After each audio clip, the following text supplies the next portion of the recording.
Well, hello YouTube, here we are. This is a first for the Maxwell's World channel. Well, in the past, of course, I've done lots of unboxing videos, but never an unboxing video on an iPhone that is still fully sealed inside the plastic. Has not been opened, has not been activated, has not been, tampered with or nothing. A lot of times when I get them, they already have been cut into or, opened on up, SIM card put in, and basically ready to go.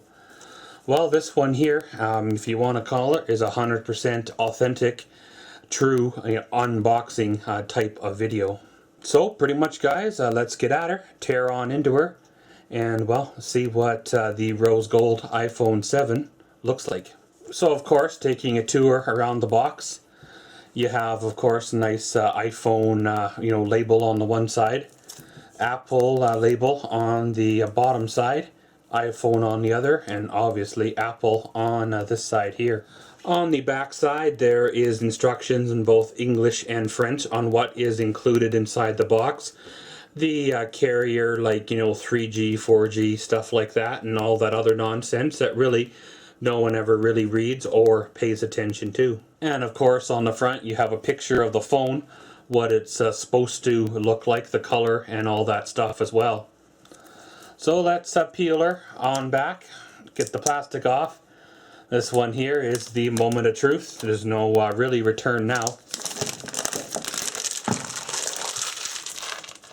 Well, once the plastic is peeled away, lift off the top cover, exposing this is where the SIM card tool is, the instruction book, and all that stuff. They give you a couple of Apple, decals. You can stick them on your computer, stick them on your decal wall, whatever you want to do. And of course, your instructions and stuff in English and French. And this is your SIM card tool to pop open the little SIM card tray to swap the cards out. But here we are with the phone itself, still wrapped in, the plastic and everything. And, well, it's a beautiful rose gold, kind of a salmon color. Some people call her pink, but hey, that's a difference of opinion. Taking a tour around, you got a beautiful glass, touchscreen here. And you got your volume up and down buttons and your, volume silent or silent switch. You got your lock button. You got your camera, speaker, microphone, stuff like that. On the bottom here, you have your speaker, another microphone, and your lightning connector. Now, like a lot of you know by now, this ain't nothing secret. There is no headphone jack here. The old style, you plug her on in and it's good to go. Well, they have omitted it for the iPhone 7. Now, one of the claim to fames of the iPhone 7 is it's water resistant. I know people who have accidentally dropped their phone in liquid and it's actually come out and survived. So it's very, very muchly water resistant, if not next to being waterproof. So the next one to come out of the box is your standard wall plug.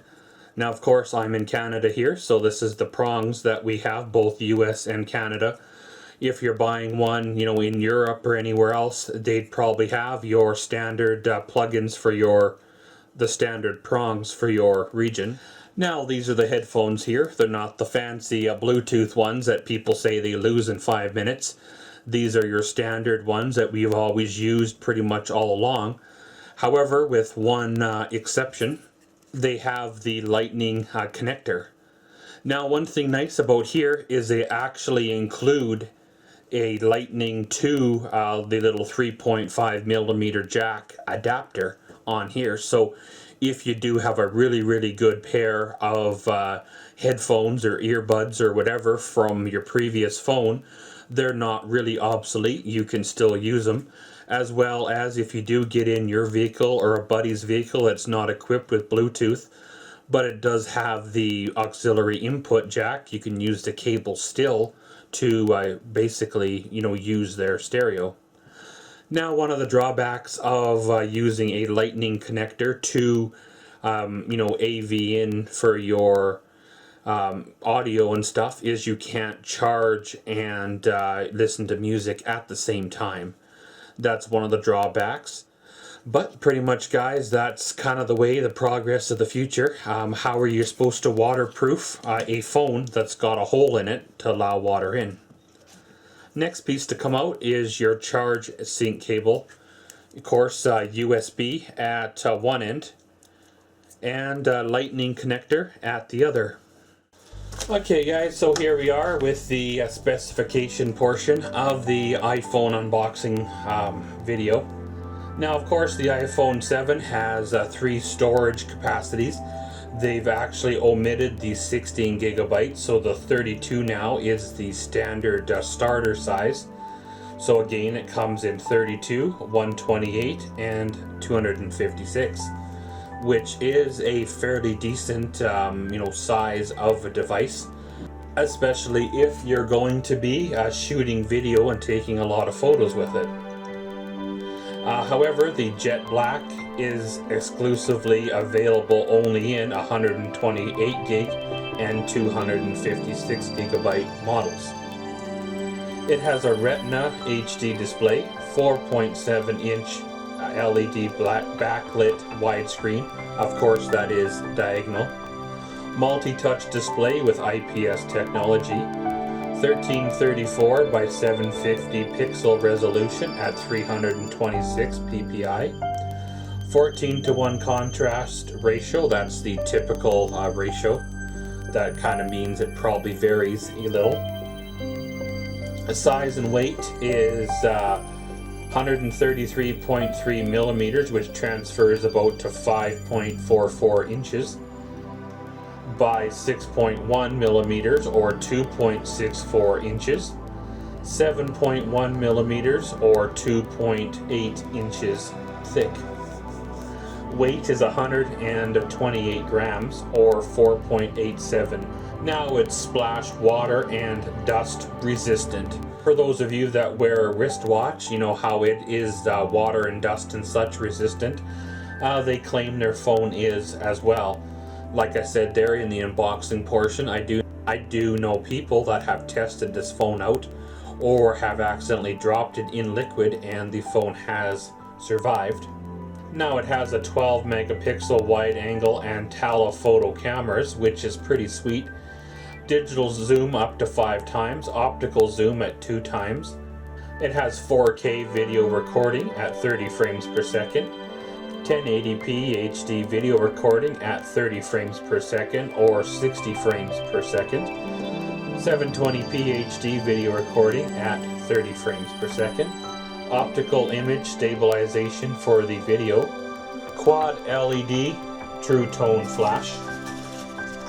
It does support slow-mo video capture for 1080p at 120 frames per second. And 720p at 240 frames per second. It has time-lapse video with stabilization, cinematic video stabilization at 1080p and 720p, continuous autofocus video. It has body and face detection, noise reduction, takes 8 megapixel still photos while recording in 4K video, playback zoom, and video geotagging. Battery and power, well, they claim it lasts up to 2 hours longer than the iPhone 6S. However, of course, the more you use it, the more that, well, battery goes down. It has up to 2 hours longer battery. It has up to 2 hours longer battery life than the iPhone 6S while shooting video. Up to 14 hours talk time on 3G, standby up to 10 days. As for internet use, up to 12 hours on 3G, up to 12 hours on LTE, and up to 14 hours on Wi-Fi.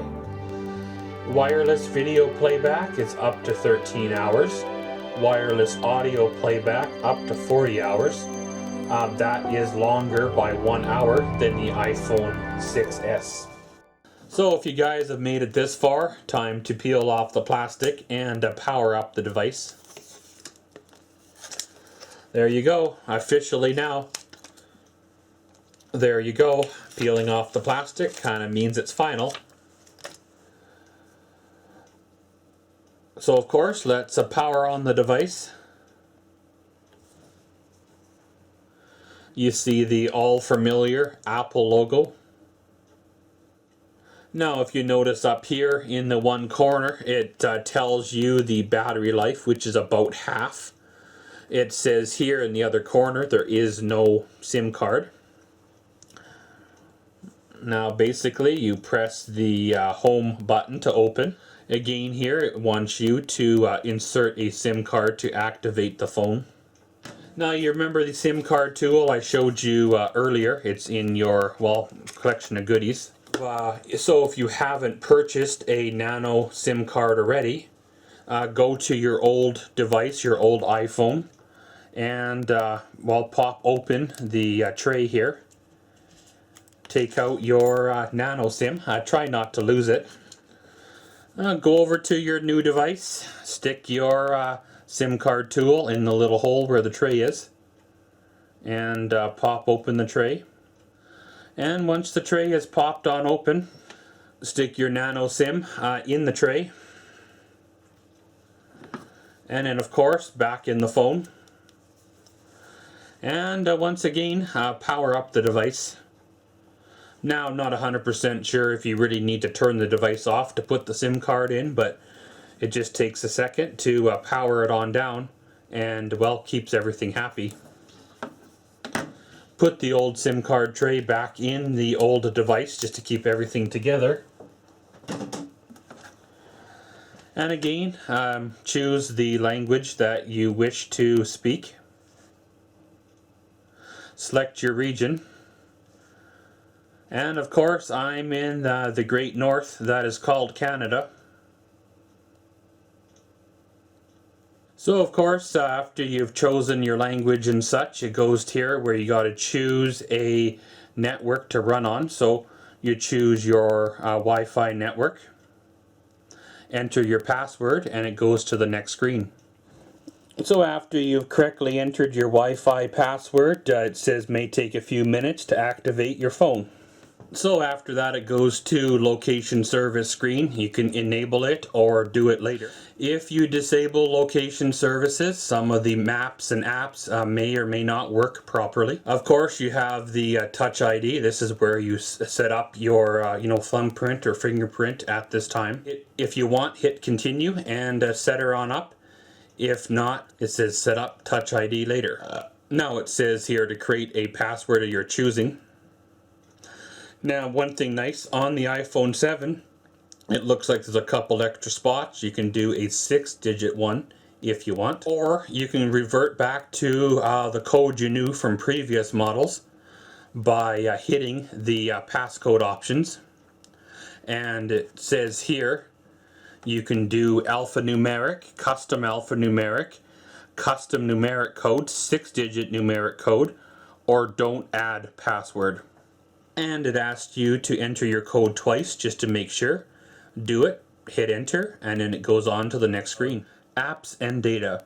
Restore from iCloud backup, restore from iTunes backup, set up as new phone, move data from Android. Once you've entered your iCloud password, it says updating iCloud settings. You got your wonderful terms and conditions. Send by email, disagree, accept, all that good stuff. So once you've transferred everything from the iCloud onto your new phone, basically it runs on through and goes to the familiar home screen like we're all used to.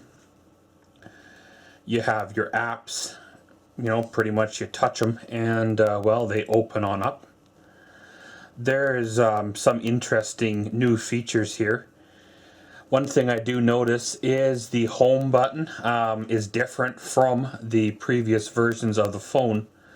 Instead of making the kind of pressing click sound that we're used to, it kind of vibrates sort of. It's almost like it's a new design, obviously. You have your settings. You can do all your settings in here for emails and all that good stuff. Of course, you know, play with the phone a little bit, go into the settings, go into the apps. You'll have to go on to iTunes and download new apps you want, you know, transfer over your old ones. I noticed there's a few things that didn't get backed up to the iCloud or iTunes. If you're not backing up from iCloud, that means you're going to back up from the iTunes. If you're not transferring over from iCloud, that means you're going to transfer over from iTunes. I'm not going to cover that in this here video because there are plenty of videos on YouTube on, well, how to do that. All in all, this has been an unboxing and a bit of a first look at the iPhone 7 32 gig Rose Gold Edition. For more information on, well, this here phone, you know, check out online, check out other YouTube videos for things that I didn't cover or quite explain clearly enough. But pretty much, guys, check back in the future. We will be doing other videos on, well, this here phone in the future. How well it lasts. Does it make 2 years? Is there any problems over the 2 years? Well, time will tell, and we will see. And as always, thanks for watching Maxwell's World. Comment, subscribe, and enjoy.